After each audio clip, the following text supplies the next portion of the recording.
Hello, Jordan, and hello, maybe, and hello, L, and also hello, anybody else who may be watching this right now.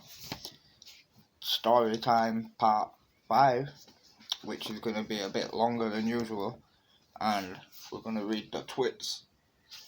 Everyone in England knows about the Twits. There's lots of Twits here. So, in this book, there's 4 characters. There's Mr. Twit, and there's Mrs. Twit, the roly-poly bird, and the muggle monkeys. And we will now find out what the Twits do.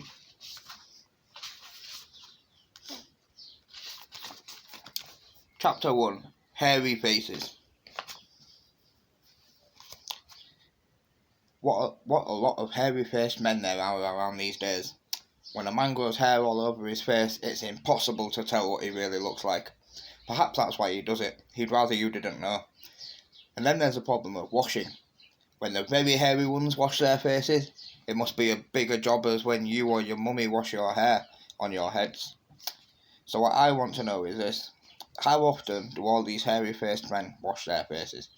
Is it only once a week, like us, on Sunday nights? Or do they shampoo it?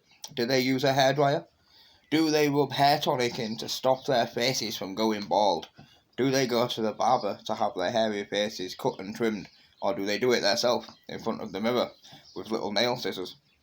I don't know, but next time you see a man with a hairy face, which will probably be as soon as he walk out of the door, look more closely at him and start wondering about some of these things.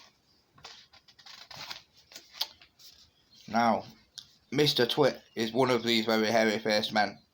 The whole of his face, except for his forehead and his eyes and nose, are covered in thick hair. The stuff even sprouted in revolting tufts out of his nostrils and ear holes. There. Mr. Twit felt that this hairiness made him look terrifically wise and grand. But in truth, he was neither of these things. Mr. Twit was a twit. He was born a twit, and now at the age of 60, he's a bigger twit than ever. No, shut up. Sorry about that, children. So at the age of 60, he's a bigger twit than ever. The hair on Mr. Twit's face didn't grow smooth and matted as it does on most hairy-faced men. It grew in spikes that stuck out straight like the bristles of a nail brush. And how often did Mr. Twit wash his bristly nail brush face of his? The answer is never. Not even on Sundays. He had not washed it for years. Ugh. As you know, an ordinary unhairy face like yours or your mummy's simply gets a bit smudgy if it's not washed often enough, and there's nothing so awful about that. But a hairy face is a very different matter. Things cling to the hairs, especially food. Things like gravy go right in among the hairs and stay there. You and your mummy can wipe your smooth faces with a flannel and you quickly look more or less alright again. But the hairy man cannot do that. You can also, if you're careful, eat your meals without spreading food all over your face. But not so much the hairy man. Watch carefully next time you see a hairy man eating lunch, and you will notice that even if he opens his mouth very wide, very, very, very wide, it is impossible for him to get a spoonful of beef stew or ice cream and chocolate sauce into it without leaving some of it on his hairs. Mr. Twit didn't even bother to open his mouth wide when he ate. As a result, and because he never washed, there was always hundreds of bits of old breakfasts and lunches and suppers sticking to the hairs around his face.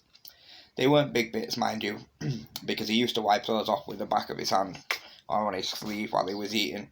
But if you look closely, not that you'd ever want to, but if you look closely, you will see tiny little specks of dried up scrambled eggs stuck to the hairs, and spinach and tomato ketchup and fish fingers and minced chicken livers and all the other disgusting things Mr. Twit liked to eat. And there, all the food stuck in the hairs. Ew. If you looked closer still, hold your noses, ladies and gentlemen. If you look closer still, and you peer deep into the moustachy bristles sticking out over his top lip, you would probably see much larger objects that had escaped the wipe of his hand. Things that had been there for months and months, like a piece of maggoty green cheese, or mouldy old cornflake, or even the slimy tail of a sardine. Because of all this, Mr. Twit never really went hungry. By sticking out his tongue and curling it sideways to explore the hairy jungle around his mouth, he was always able to find a tasty morsel here and there to nibble on. What I'm trying to tell you is that Mr. Twit was a foul and smelly old man, and he was also an extremely horrid old man, as you will find out in a moment. Mrs. Twit was no better than her husband. She did not, of course, have a hairy face. It was a pity she didn't at that. It was a pity she didn't at that rate. It would have hidden some of her fearful ugliness. Just take a look at her. Looks like she works at Walmart. Have you ever seen a woman with an uglier face than that? I doubt it. But the funny thing is that Mrs. Twit wasn't born ugly. She had quite a nice face when she was younger. The ugliness had grown upon her year by year as she got older. Why would that happen? I'll tell you why. If a person has ugly thoughts, it begins to show on the face. And when that person has ugly thoughts every day, every week, every year, then the face gets uglier and uglier until it gets so ugly you can bear to even look at it. And look, there she is. She started off nice, then she ended up looking like Sasquatch. A person who has good thoughts cannot ever be ugly. You can have a wonky nose and a crooked mouth and a double chin and stuck out teeth, but if you have good thoughts, they will shine out of your face like sunbeams and you'll always look lovely. Nothing shone out of Mrs. Twit's face. In her right hand she carried a walking stick. She used to tell people that this was because she had warts growing out of the sole of her left foot, and walking was extremely painful. But the real reason that she carried a stick is so she could hit things with it, especially things like dogs and cats and small children. And then there was the glass eye. Mrs. Twit had a glass eye that was always looking the other way. That must be freaky. You can play a lot of tricks with a glass eye because you can take it out and pop it back in again anytime you like. You can bet your life that Mrs. Twit knew all the tricks. One morning she took out her glass eye and she dropped it into Mr. Twit's mug of beer. Mr. Twit sat there drinking the beer slowly. The froth made a white ring on the hairs around his mouth. He wiped the froth on his sleeve, and then he wiped his sleeve on his trousers. "You're plotting something," Mrs. Twit said, keeping her back turned so he wouldn't see that she'd taken out her glass eye. "Whenever you go all quiet like that, I know very well you're plotting something." Mrs. Twit was right. Mr. Twit was plotting away like mad. He was trying to think up a really nasty trick he could play on his wife that day. "You better be careful," Mrs. Twit said, "because I see you starting to plot. I watch you like a wombat." "Oh, do shut up, you old hag," Mr. Twit said. He went on drinking his beer, and his evil mind kept working away on the latest horrid trick he was going to play on the old woman. Suddenly, Mr. Twit tipped the last drop of beer down his throat. Gluck, gluck, gluck. And then he caught sight of Mrs. Twit's awful glass eyes staring up at him from the bottom of the mug.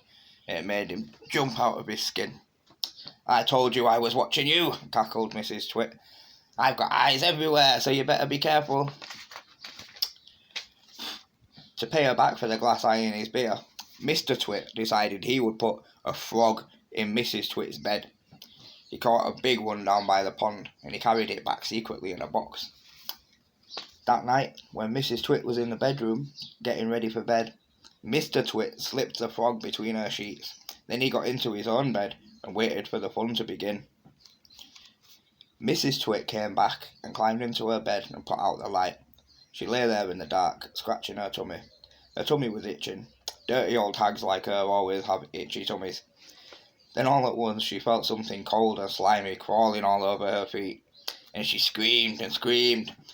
"What's the matter with you?" Mr. Twit said. "Help!" Help! Screamed Mrs. Twit, bouncing about. There's something in my bed!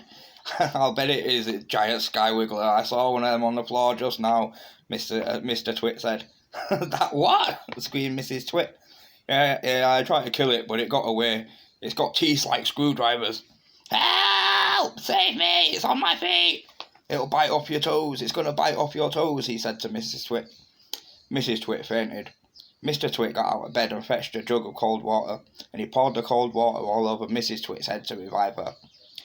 The frog crawled up from out of the sheets to get near the water, and it started jumping about on the pillow, because frogs love water.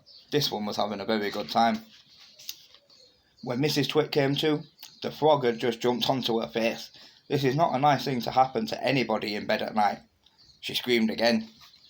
By golly, it is a giant sky wiggler, Mr. Twit said. It'll bite off your nose. Mrs. Twit leapt out of bed and flew downstairs and spent the night on the sofa. And the frog went to sleep on her wet pillow, very happy. Now we will come back for part 2, which will start with the wormy spaghetti.